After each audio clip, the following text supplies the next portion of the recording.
What would happen if your car broke down tomorrow? What if your phone suddenly stopped working? What if your boss called you into the office and told you today was your last day? Most people don't like thinking about those questions, but here's something even scarier. According to countless financial surveys around the world, millions of people couldn't handle a surprise expense without borrowing money, using a credit card, or asking family and friends for help. One unexpected bill can turn into months of financial stress. And if you're watching this right now thinking, "That's me, but I don't even have enough money to save," then this video is specifically for you. Because today, you're going to learn exactly how to build an emergency fund in just 60 days, even if you're completely broke, living paycheck to paycheck, and feel like there's no money left over at the end of the month. And here's the best part. This isn't about getting rich.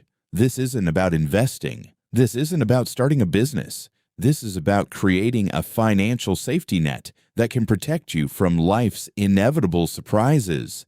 And by the end of this video, you'll have a step-by-step plan you can start today. So stay with me, because the final strategy is the one most people overlook, and it's often the fastest way to save hundreds of dollars. First, let's address the biggest myth about emergency funds. Most people think they need a lot of money before they can start saving. They imagine they need thousands of dollars sitting in a bank account before it counts. That's completely wrong. The purpose of an emergency fund isn't to impress anyone. It's to create breathing room. Even $100 can stop a small emergency from becoming a financial disaster. The goal isn't perfection. The goal is protection.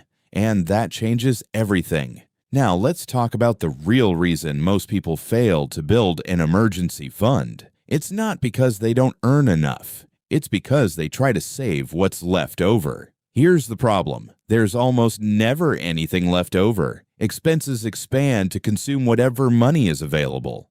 Instead, your emergency fund must become a bill, a non-negotiable bill. Just like rent, just like electricity, just like internet service.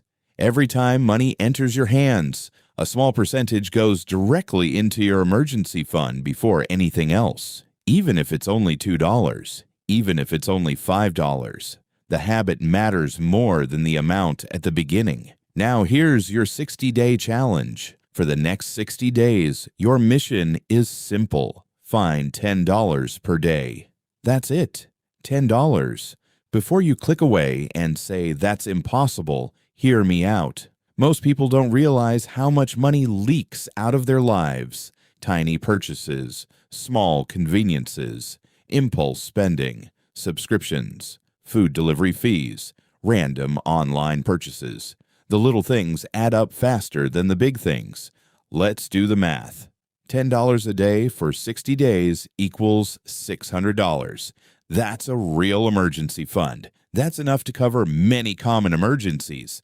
And that's without getting a raise, without investing, without starting a business, without winning the lottery, just by redirecting money that's already flowing through your life.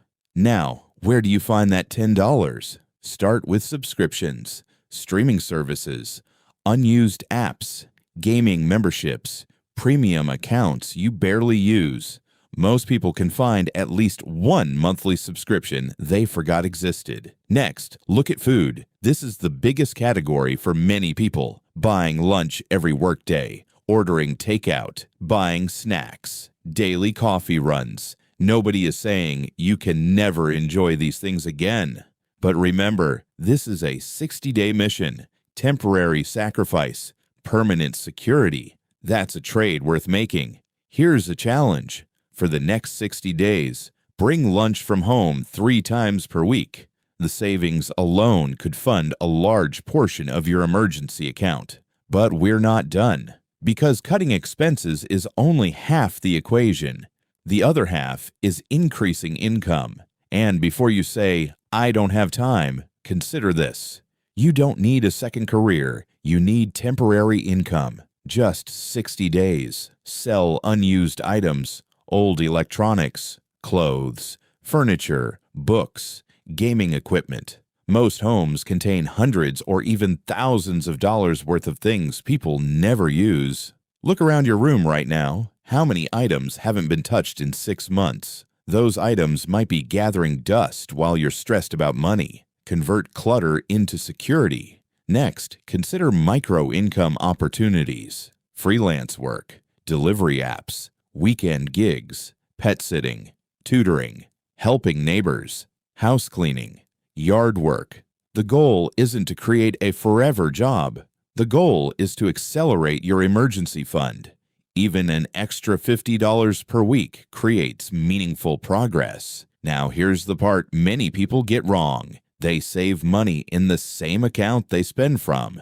That's dangerous because every emergency fund dollar looks available. You see the balance. You justify a purchase. You promise yourself you'll replace it later, and somehow, later never comes. Instead, create separation. Use a dedicated savings account. Make the money slightly inconvenient to access. Not impossible, just inconvenient enough that you'll think twice before spending it. Remember, an emergency fund is not vacation money. It's not shopping money. It's not entertainment money. It's emergency money. A real emergency is unexpected, necessary, and urgent. A sale is not an emergency. A new phone upgrade is not an emergency. A concert ticket is not an emergency. Protect the fund. Now here's a powerful psychological trick. Stop focusing on the final amount. Focus on milestones. Your first goal is $50, then $100, then $250, then $500, then $1,000. Every milestone creates momentum. And momentum is powerful. People quit when goals feel impossible. People continue when progress feels visible. That's why tracking matters. Use a notebook. Use an app. Use a spreadsheet. Whatever works. Watch the number grow. Celebrate progress. Because every dollar saved increases your financial resilience. And here's something nobody talks about. An emergency fund doesn't just protect your wallet, it protects your mental health. Financial stress is exhausting. It follows you everywhere, to work, to bed, into your relationships, into your decisions. When you have even a small emergency fund, something changes. You breathe easier. You worry less. You make decisions from a position of strength instead of desperation. That's why this matters so much. This isn't just about money, it's about peace of mind. Imagine reaching day 60. You open your account, and instead of seeing zero, you see several $100s, maybe $300, maybe $500, maybe even $1,000. For the first time, you're not one unexpected expense away from panic. For the first time, you have options.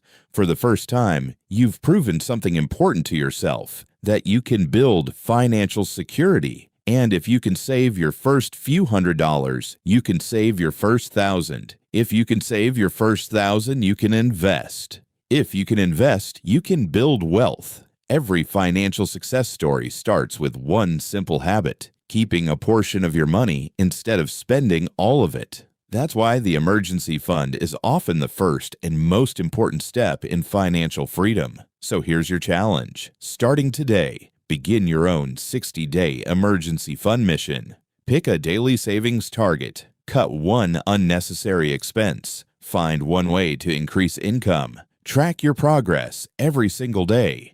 And commit to protecting every dollar you save. Because 60 days from now, you'll either have an emergency fund or you'll have 60 days of excuses. The choice starts today. And in the comments below, tell me one expense you're cutting this week to start building your emergency fund.